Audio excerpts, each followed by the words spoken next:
வணக்கம். நெருப்பு தமிழர். கரூர் சம்பவம் 41 பேர் கரூரில் மரணம் அடைஞ்சிருக்கிறாங்க. கரூருக்கு போவோம், இன்றைக்கி போவோம், நாளைக்கு போவோம், இப்போ போயிடுவோம், அப்போ போயிடுவோம் அப்படின்னு பல்வேறு விதமான திட்டங்கள் தமிழக வெற்றிக் கழகத்தினுடைய சார்பில் தீட்டப்பட்டது.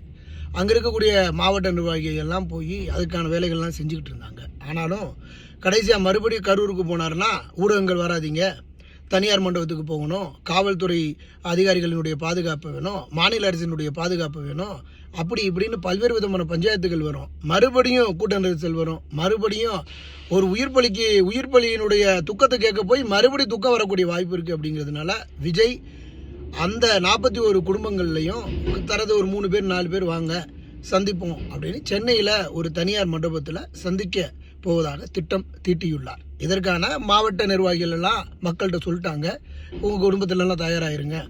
கரூரில் இருந்து எல்லாரையும் பேருந்து வாயிலாக கூட்டிகிட்டு வந்து தனியார் மண்டபங்களில் பார்த்துட்டு விஜய் தன்னுடைய ஆறுதலை தெரிவிப்பார்.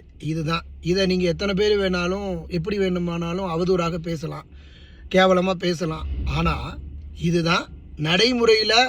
விஜய் போனால், துக்கத்துக்கு போனால் அங்கே இன்னமும் துக்கம் இருக்கும், சம்பவத்தின் மேல் சம்பவம் நடக்கும் என்பதனால விஜயினுடைய இந்த முடிவை மனமாற பாராட்டுகின்றேன், வரவேற்கின்றேன்.